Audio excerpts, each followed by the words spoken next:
یہ صرف ایک نبی کی کہانی نہیں، یہ ظلم کے تخت ہلانے والے انسان کی پوری زندگی کی داستان ہے۔ حضرت موسیٰ علیہ السلام اس دور میں پیدا ہوئے جب مصر پر فرعون کی ظالمانہ حکومت قائم تھی۔ فرعون نے خواب دیکھا کہ بنی اسرائیل میں ایک بچہ پیدا ہوگا جو اس کی سلطنت کو تباہ کر دے گا۔ اس خواب کے بعد اس نے حکم جاری کیا کہ بنی اسرائیل کے ہر پیدا ہونے والے لڑکے کو قتل کر دیا جائے اور صرف لڑکیوں کو زندہ چھوڑا جائے۔ ظلم اس قدر بڑھ گیا کہ مائیں اپنے بچوں کو جنم دیتے ہی خوف سے کانپنے لگی۔ اسی خوف کے ماحول میں حضرت موسیٰ علیہ السلام پیدا ہوئے۔ ان کی والدہ ایک نیک اور ایمان والی عورت تھیں۔ اللہ تعالیٰ نے ان کے دل میں الہام فرمایا کہ وہ بچے کو ایک صندوق میں رکھ کر دریائے نیل کے حوالے کر دیں اور خوف نہ کریں، کیونکہ اللہ اسے واپس لوٹا دے گا اور اسے رسول بنائے گا۔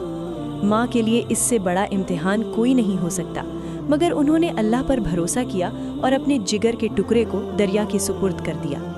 دریائے نیل کی موجیں اس صندوق کو فرعون کے محل تک لے گئیں۔ فرعون کی بیوی آسیہ علیہ السلام نے جب اس بچے کو دیکھا تو اس کے دل میں محبت جاگ اٹھی۔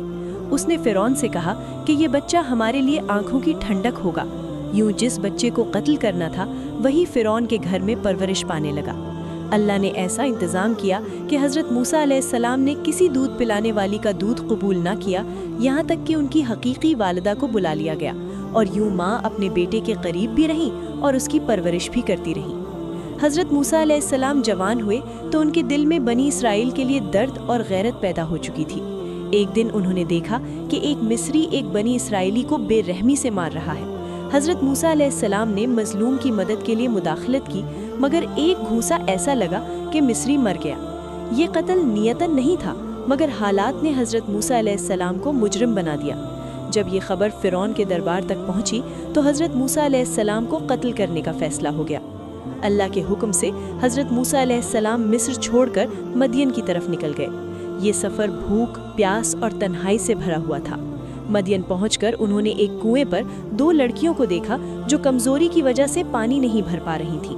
حضرت موسیٰ علیہ السلام نے ان کی مدد کی۔ ان لڑکیوں کے والد ایک نیک اور صالح بزرگ تھے جنہوں نے حضرت موسیٰ علیہ السلام کو اپنی بیٹی سے نکاح کی پیشکش کی۔ یوں حضرت موسیٰ علیہ السلام نے کئی سال مدین میں گزارے، چرواہے بنے، سادہ زندگی اختیار کی اور صبر و تحمل سیکھا۔ ایک رات جب حضرت موسیٰ علیہ السلام اپنے اہل خانہ کے ساتھ سفر کر رہے تھے، کوہ طور کے پاس انہیں آگ نظر آئی۔ وہ آگ لینے گئے تو اللہ تعالیٰ نے ان سے کلام فرمایا اور انہیں نبوت عطا فرمائی۔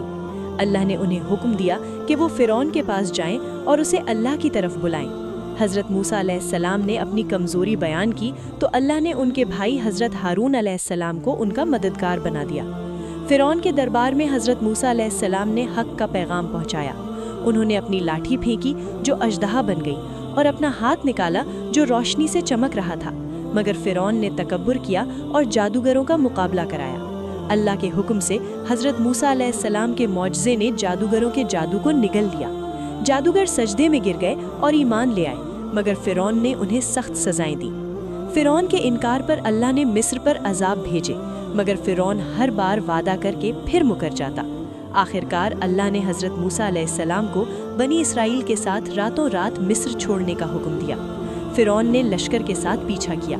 جب سب دریائے نیل کے کنارے پہنچے تو بنی اسرائیل گھبرا گئے، مگر حضرت موسیٰ علیہ السلام نے کہا، میرا رب میرے ساتھ ہے۔ اللہ کے حکم سے دریا 2 حصوں میں تقسیم ہوا، بنی اسرائیل پار ہو گئے اور فرعون اپنے لشکر سمیت غرق ہو گیا۔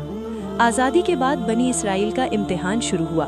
صحرائے سینا میں وہ بار بار نافرمانی کرتے، کبھی بچڑے کی پوجا کرتے، کبھی اللہ کے احکام سے منہ موڑتے۔ حضرت موسیٰ علیہ السلام نے صبر کے ساتھ ان کی رہنمائی کی۔ اللہ نے ان پر من و سلوہ نازل کیا، توریت عطا فرمائی اور انہیں شریعت دی۔ حضرت موسیٰ علیہ السلام کی پوری زندگی جد و جہد، صبر، تنہائی، قیادت اور آزمائشوں سے بھری رہی۔ آخرکار انہوں نے اپنی قوم کو وعدہ شدہ زمین کے قریب پہنچایا، مگر اللہ کی مشیت سے خود اس زمین میں داخل نہ ہو سکے۔ ایک خاموش مقام پر اللہ کے حکم سے حضرت موسیٰ علیہ السلام نے دنیا سے پردہ فرمایا۔ وہ نبی جو محل میں پلا، صحرا میں نکلا، فرعون سے ٹکرایا اور اپنی قوم کے لیے عمر بھر صبر کرتا رہا، آج بھی حق کے لیے کھڑے ہونے والوں کے لیے مشعل راہ ہے۔ اللہ جسے چن لے اس کی زندگی آزمائشوں سے ضرور گزرتی ہے، مگر انجام عزت اور کامیابی ہی ہوتا ہے۔